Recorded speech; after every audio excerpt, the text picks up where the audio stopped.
Entre os rapazes que a requestavam, havia um certo Augusto Soares, filho de um rico capitalista, que era o seu primeiro mérito, sendo o segundo a mais bem merecida fama de Nécio, que ainda coroou uma criatura humana. Mas os nécios não trazem na testa o dístico de sua necessidade. E, se é certo que Soares não podia encadear duas frases sem ferir o senso comum, também é certo que muitas mulheres perdoam tudo, até a tolice, em ouvindo tecer um gabo às suas graças naturais. Ora, Soares começava por aí, o que foi meio caminho andado. Fernanda, vendo que o rapaz era da mesma opinião que o seu espelho, não indagou de outras qualidades. Deu-lhe o sufrágio, não do coração, mas do espírito.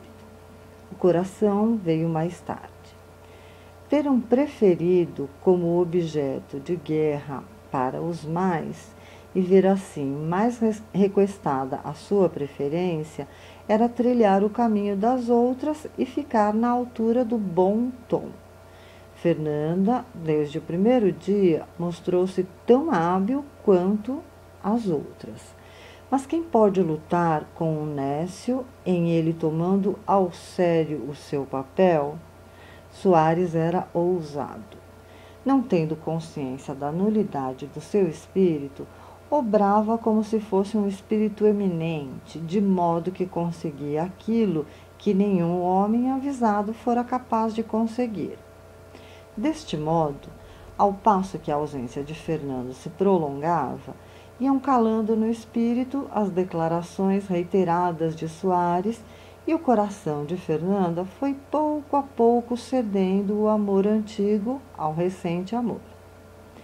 Veio a comparação que é a perdição das mulheres. Fernando amava com toda a sinceridade e singeleza do seu coração. Soares amava de modo diverso. Sabia entremear uma declaração com 3 perífrases e 2 tropos, desde que já cheiram mal, por andarem em tantas bocas, mas que Fernanda ouvia com encanto, porque era uma linguagem nova para ela. Finalmente, um dia declarou-se a vitória de Soares no coração de Fernanda, não sem alguma luta, à última hora, e que não era mais do que um ato voluntário de Fernanda para tranquilizar a consciência e deitar a sua traição para as costas do destino. O destino é o grande culpado de todas as más ações da humanidade inocente.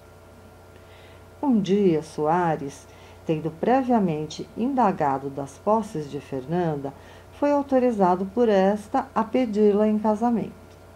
Madalena não deu logo o seu consentimento. Quis antes consultar Fernanda e ver até que ponto era séria a nova resolução de sua filha. Fernanda declarou amar deveras o rapaz e fez depender a sua vida e felicidade de tal casamento. Madalena julgou dever guiar aquele coração que lhe parecia transviado. Foi luta vã. Fernanda estava inabalável.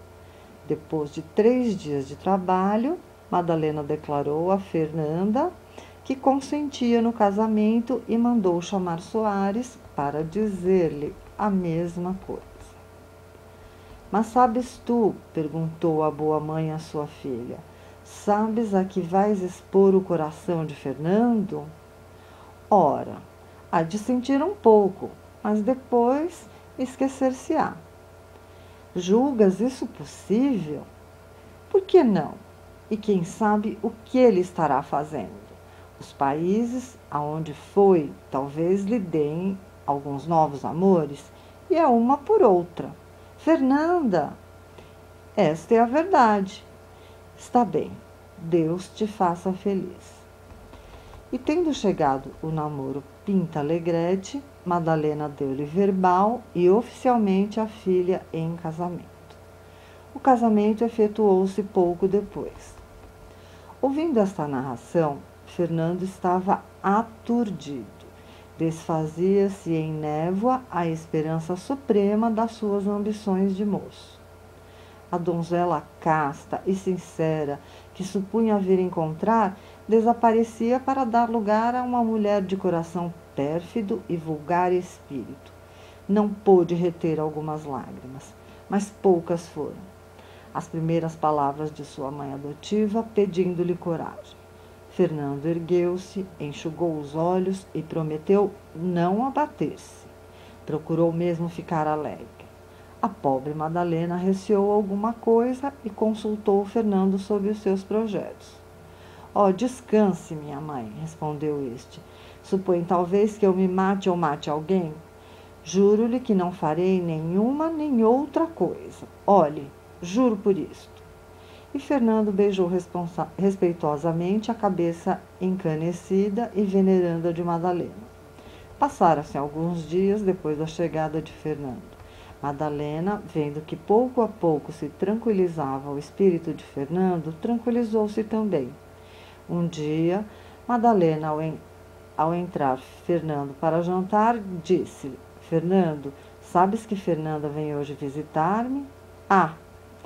Fernando não pensara nunca que Fernanda podia visitar sua mãe e encontrar-se com ele em casa. Todavia, depois da primeira exclamação, pareceu refletir alguns segundos e disse: Isso que tem.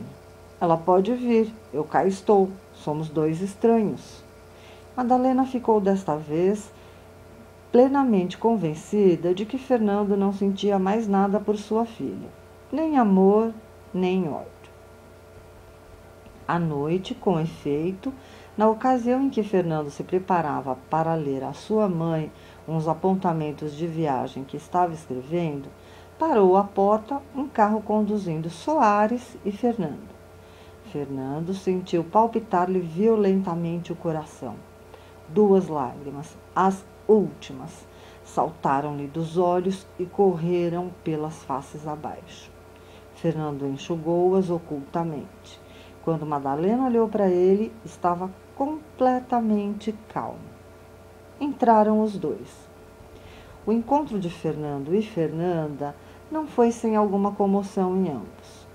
Mais apaziguada em seus amores por Soares, Fernanda entrava já na reflexão, e a vista de Fernando, que aliás ela sabia já ter voltado, era para ela uma exprobação viva do seu procedimento.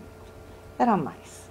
A presença do primeiro amante lembrava-lhe os primeiros dias, a candura do primeiro afeto, os sonhos de amor, sonhados por ambos na doce intimidade do lar doméstico. Quando Fernando sentia também que lhe voltavam estas lembranças ao espírito, mas, ao mesmo tempo, unia-se à saudade do passado um desgosto pelo aspecto presente da mulher que amara. Fernanda estava uma casquilha.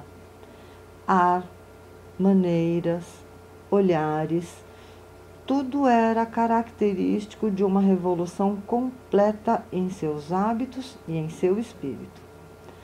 Até a palidez natural e poética do rosto desaparecia debaixo de umas posturas de carmim, sem tom nem graça, aplicadas unicamente para afetar um gênero de beleza que não tinha. Esta mudança era resultado do contato de Soares. Com efeito, desviando os olhos de Fernanda para cravá-los nos do homem que lhe roubara sua felicidade, Fernando pôde ver nele um tipo completo de pinta alegrete moderno. Madalena apresentou Fernando a Soares e os dois retribuíram friamente o cumprimento do estilo. Por que friamente? Não é que Soares já soubesse do amor que houvera entre sua mulher e Fernando. Não quero deixar supor aos leitores uma coisa que não existe.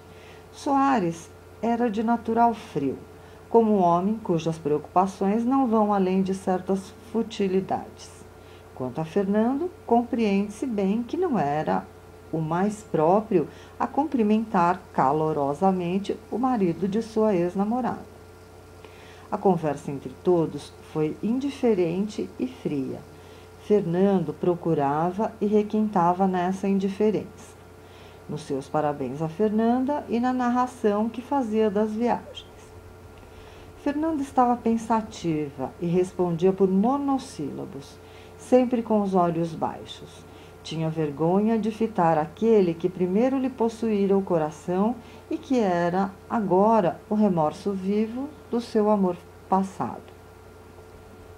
Madalena procurava conciliar tudo, aproveitando a indiferença de Fernando para estabelecer uma intimidade sem perigo entre as duas almas que um terceiro divorciara.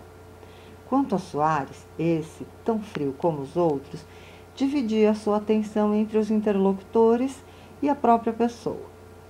A um espírito atilado, bastavam 10 minutos para conhecer a fundo o caráter de Soares. Fernando, no fim de 10 minutos, sabia com que homem lidava. A visita durou pouco menos do que costumava. Madalena tinha por costume conduzir sua filha à casa todas as vezes que esta a visitava. Desta vez, quando Soares a convidou a tomar lugar no carro, Madalena pretextou um ligeiro incômodo e pediu desculpa. Fernando compreendeu que Madalena não queria expô-lo, a ir também levar Fernando até a casa. Interrompeu a desculpa de Madalena e disse: "Por que não vai, minha mãe? É perto a casa, creio eu." E dizendo isto, interrogou Soares com o olhar. "É perto, é?" disse este. "Pois então", continuou Fernando, "vamos todos e depois voltamos nós, não quer?" Madalena olhou para Fernando, estendeu-lhe a mão e, com um olhar de agradecimento, respondeu: "Pois sim." "Devo acrescentar que eu não posso ir já. Tenho de ir buscar uma resposta daqui a meia hora, mas apenas estiver livre lá, vou ter." "Muito bem", disse Soares. Fernando informou-se da situação da casa e despediu-se dos três, que entraram para o carro e apartaram-se. A mão de Fernanda tremia quando esta a estendeu ao moço. A dele não. Parece que a maior indiferença reinava naquele coração. Fernanda, ao sair, não pôde deixar de soltar um suspiro. Fernando não tinha resposta alguma a ir buscar. Não queria utilizar-se de objeto algum que pertencesse a Soares e Fernanda. Desejava trazer sua mãe, mas em carro que não fosse daquele casal. Com efeito, depois de deixar correr o tempo, para a verossimilhança do pretexto, vestiu-se e saiu. Chamou o primeiro carro que encontrou e tomou a direção da casa de Soares.